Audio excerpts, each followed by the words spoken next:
अस्सलाम वालेकुम friends, welcome to जिसका चैनल। उम्मीद है आप सब खैरियत से और होंगे। आज हम फिर आपकी खिदमत में हाजिर हुए हैं एक नई रेसिपी, मज़ेदार सी चटपटी सी रेसिपी लेकर, और वो है बीफ बिहारी बोटी। तो चले हम शुरू करते हैं हमारी बीफ बिहारी बोटी बनाना। बिस्मिल्लाहिर्रहमानिर्रहीम।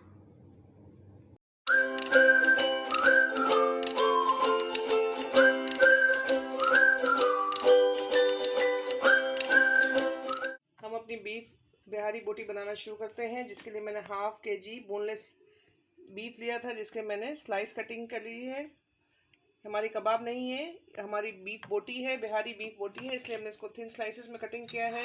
और ये हमारा बिहारी मसाला है जो मैंने भर के 2 टेबल स्पून डाला है। यानी कि आप यूँ हिसाब रखें कि अगर आपका एक पाव के ऊपर आपने 1 टेबल स्पून भर के डालना है। अगर आपका 1 केजी होगा तो ये पूरा मसाला जाता। मैंने ज़्यादा मसाला बना के रखा था। अगर आपने हमारे बिहारी मसाले की रेसिपी नहीं देखी तो मैं आई बॉक्स में उसका लिंक डाल लूँगी, आप देख लीजिएगा कि हमने किस तरह से हमारा बिहारी मसाला रेडी किया था। और इसी तरह से ही हमने 2 टेबल स्पून भर के इसमें लहसुन अदरक का पेस्ट डाला है। यानी कि इसका प्रोपोर्शन ये है कि आपने 1 पाव पे 1 टेबल स्पून मसाला और 1 टेबल स्पून आपने लहसुन अदरक का पेस्ट डालना है। इसको आप अच्छी तरह से मैरिनेट करके 3 से 4 घंटे तक रख दें। और अगर आपके पास टाइम है तो आप एक दिन पहले से प्रिपरेशन करके रख दें और ओवरनाइट रखें तो वो बहुत ज़्यादा ही अच्छा होगा, बहुत ज़्यादा ही सॉफ्ट बनेगी। इसको मैं अच्छी तरह से मैरिनेट कर लेती हूँ। ये हमने मसाला अच्छी तरह से मैरिनेट करके रख दिया है। इसको हम फ्रिज में रख दें। बाज़ दफ़ा बाहर ऐसा होता है कि ख़राब हो जाती है कोई चीज़, तो हम इसको फ्रिज में रख देते हैं। हमारा मैरिनेशन का टाइम कंप्लीट हो चुका है। अब हम इसको पकाने की तैयारी करते हैं।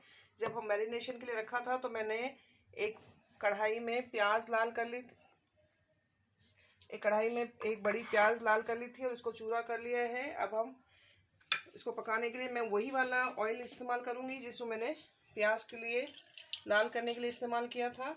तो जो खुशबू होगी प्याज की, जो प्याज लाल होने में खुशबू हुई होगी, वो इसमें आ जाएगी। मैंने 2 स्पून ऑयल के लिए हैं और अब मैं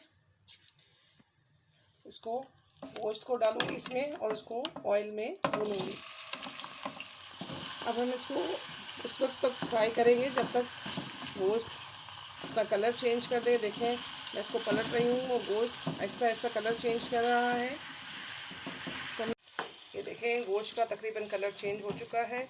अब हम इसमें जो हमने प्याज ब्राउन करके चूरा की थी वो डालेंगे।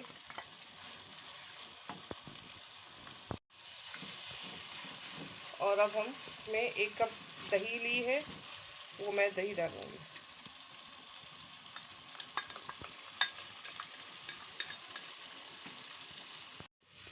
अब हम इसको 1 मिनट तक तेज़ आंच पर भून रहे हैं और इसके बाद 1 मिनट बाद तेज़ आंच पर भूनने के बाद इसको हम ढक के उस वक्त तक पकाएंगे जब तक ये बोटी हमारी गल ना जाए। बस हमारा 1 मिनट पूरा हो चुका है। अब हम इसको ढक के मीडियम टू लो फ्लेम पे पकाएंगे उस वक्त तक जब तक हमारा गोश्त गल ना जाए।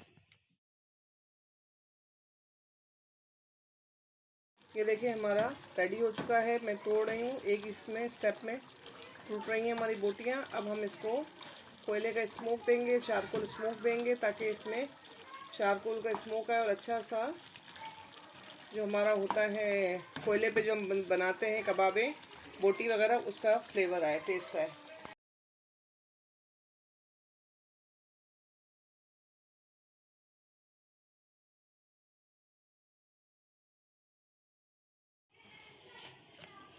इसमें हमारा स्मोक डेवलप हो चुका है। इसे हम निकालते हैं